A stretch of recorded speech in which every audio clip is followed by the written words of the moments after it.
General Hospital will reveal. Terrified by what Jason had revealed, Josslyn knew she could no longer hide the truth. With tear-filled eyes and a trembling voice, she confessed everything to Carly, from killing Cyrus to her secret recruitment into the WSB. As the confessions poured from her daughter's lips, Carly's face gradually transformed from confusion to horror. Her eyes widened, hands unconsciously gripping the edge of the kitchen counter as if seeking an anchor in the emotional storm brewing within her.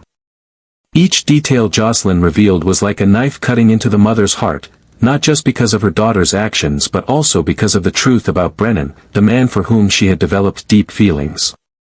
Anger erupted within Carly like a flame being ignited. She felt betrayed, deceived by the very people closest to her. The pain mixed with rage caused her cheeks to flush, her breathing becoming rapid. Carly couldn't believe her daughter had been involved in such a serious crime and kept it hidden all this time. But what hurt her even more was that Brennan, the man to whom she had opened her heart, trusted, and given her affection, was part of this conspiracy. Every sweet moment, every loving word now became false and bitter.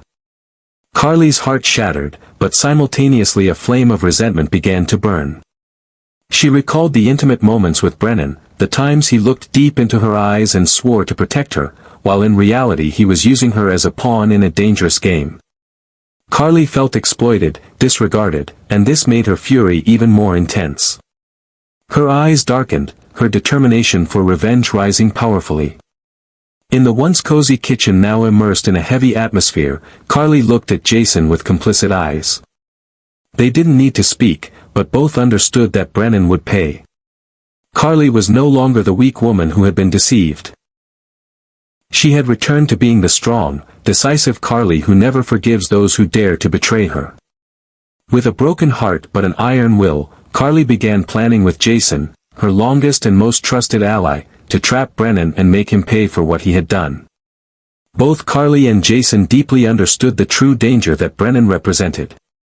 Not just an ordinary enemy, Brennan was a calculating strategist with deep connections within the WSB and a network of influence that spread far and wide.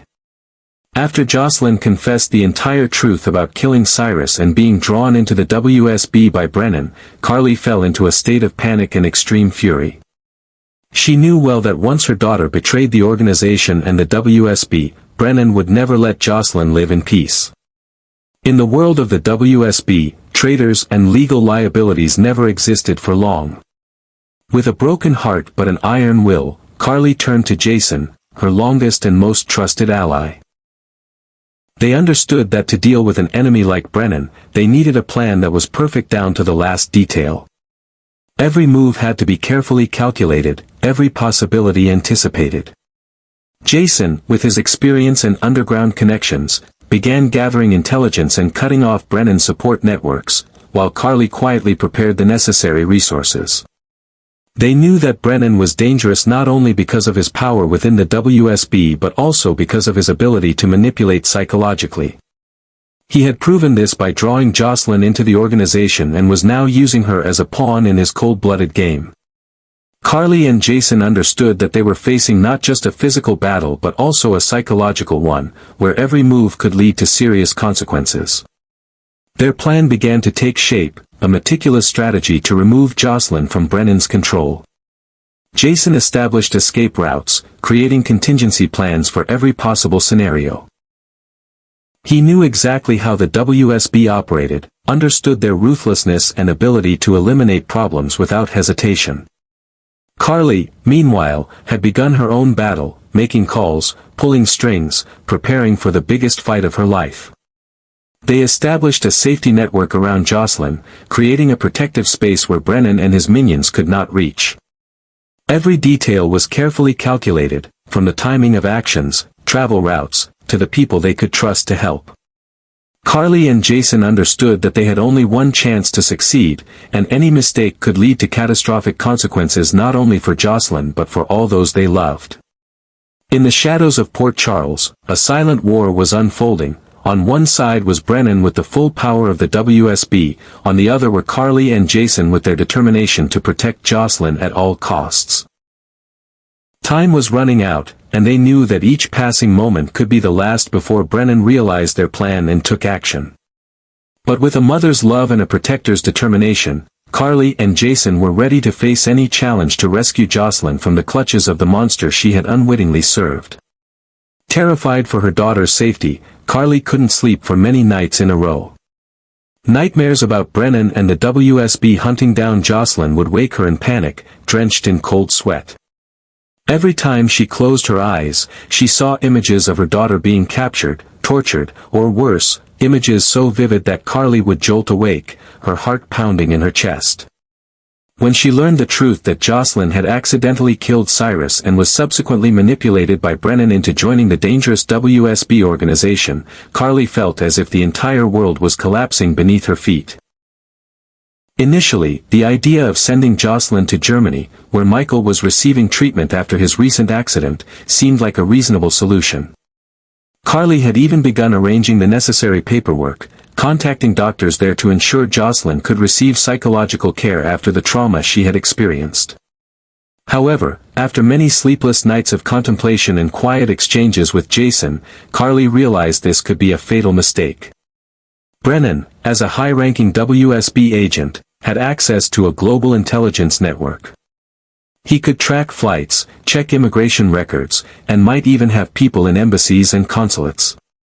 Josslyn appearing in Germany would be like a beacon, signaling her location to Brennan. This would not only put Josslyn in danger but could also drag Michael into the vortex of trouble. Carly couldn't bear the thought of both her children being harmed by this dangerous man. In the days following Josslyn's confession, Carly secretly observed Brennan, noting how he interacted with her daughter. She noticed the threatening glances, the light touches on Josslyn's shoulder that seemed harmless but contained a clear message of power and control. Brennan had proven that he was willing to do anything to achieve his goals, including threatening and manipulating a young woman like Josslyn. Each time she saw her daughter shrink under Brennan's gaze, Carly's heart tightened in pain and fury. In her desperate situation, after many sleepless nights and considering every possible option, Carly thought of the one person who could help, Jax, Josslyn's biological father. Although the relationship between Carly and Jax wasn't always smooth, with disagreements and arguments in the past about how to raise Josslyn, she knew that Jax would do anything to protect their daughter. With his resources and extensive international connections, Jax had the ability to take Josslyn to a place that even the WSB would find difficult to locate. Contacting Jax wasn't easy. Carly knew that Brennan might be monitoring all her calls, messages, and emails. Therefore, she had to use an older and less suspicious method of communication. She sent a postcard to an old address in Australia, which she knew would be forwarded to Jax. The postcard seemed harmless, with a birthday greeting message and a code number that only Jax would understand. It was a reference to a secret email account they had set up many years ago to communicate about Josslyn in case of emergency. When Jax received the postcard, he immediately understood that something was wrong. He logged into the email account and found a message from Carly, explaining in detail the dangerous situation Josslyn was in. She had told him about how Josslyn had accidentally killed Cyrus in self-defense, how Brennan had used this to force Josslyn to join the WSB, and about the threats he had made if she revealed the secret to anyone. Jax, although initially shocked and angry at not being informed earlier, quickly understood the severity of the situation. He replied to the email, agreeing to help and proposing a plan. With his widespread business connections and ability to move unnoticed, Jax could get Josslyn out of Port Charles and to a safe place without leaving a trace. The plan was executed quickly and secretly. Jax used one of his private planes, registered under the name of a lesser-known subsidiary company, to fly to a small private airport a few hours' drive from Port Charles. He hired a private security team, people who had no connections to any intelligence agencies, to ensure the safety of the move. Meanwhile, Carly had to pretend that everything was normal, continuing her relationship with Brennan to avoid raising any suspicions. Each passing day, Carly had to endure Brennan's presence in her life. Each fake smile, each reluctant handhold, each kiss with the man who had threatened her daughter made her feel disgusted. But Carly knew that this was the price she had to pay to protect Josslyn. She had become an excellent actress, hiding her hatred and fear beneath the mask of a woman in love. Josslyn, meanwhile, had to face her own nightmares and feelings of guilt. She was not only living with the fact that she had killed someone, albeit in self-defense, but also facing the truth that she had been used by someone she thought was an ally. Sleepless nights and panic attacks had become a part of her daily life. Only the support from her mother and Jason had helped her through the darkest days. On a dark, rainy night, when Brennan was busy with an urgent WSB mission in Washington, D.C., the plan was put into action.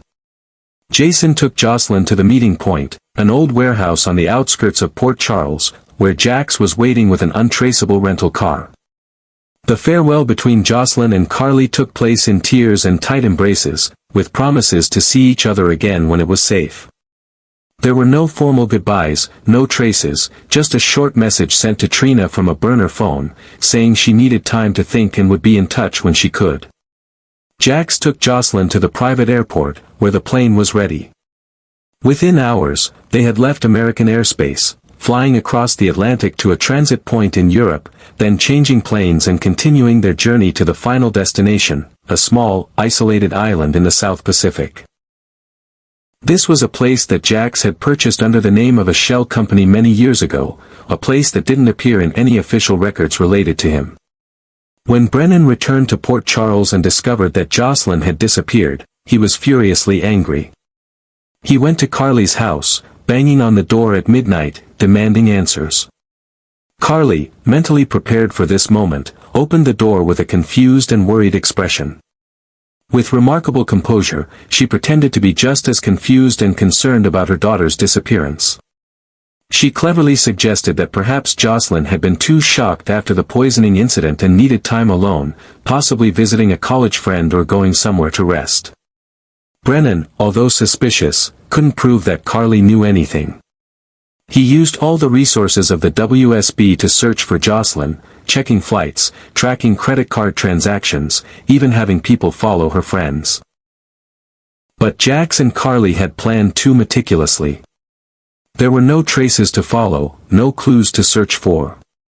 Josslyn seemed to have vanished from the face of the earth. Meanwhile, on the remote island, Josslyn and Jax had begun a new life, temporary and secret. The small house on the island, hidden among palm trees and overlooking the blue sea, had become their safe haven. Jax had hired a private psychologist, who had signed a strict confidentiality agreement, to help Josslyn face her psychological trauma. Each day, she gradually learned to live with what had happened, learned to forgive herself and rebuild her life. Communication with Carly was very limited and extremely careful. They only used special satellite phones with advanced encryption, and even then, conversations had to be brief and use pre-agreed codes. Each call ended with a promise to see each other soon, although both Carly and Josslyn knew that soon could be a very relative concept. In Port Charles, Carly continued her dangerous game. She kept Brennan close enough to monitor his movements, but far enough to protect her secret. Each day, she had to endure the presence of the man who had threatened her daughter, had to smile and pretend that everything was fine. It was a difficult role, but Carly had always been a survivor, a fighter. And now, she was fighting for the most precious thing in her life, her daughter's safety. Jason, meanwhile, had begun his own investigation into Brennan and his activities within the WSB. With the help of Spinelli and some old connections, he gradually gathered information that could be used against Brennan when the right time came. Each piece of information, each evidence of Brennan's illegal or unethical activities was carefully stored, waiting for the day it could be used to protect Josslyn and make Brennan pay. Carly knew that someday, the truth would have to be revealed. Someday, Brennan would have to face the consequences of his actions. Someday, Josslyn would be able to come home without fear. But until then, her top priority was ensuring that Josslyn was safe and free from the control of Brennan and the WSB. And if that meant continuing this dangerous game, continuing to live in lies and fear, then Carly was willing to pay the price. Because nothing, absolutely nothing, was more important than her daughter's safety.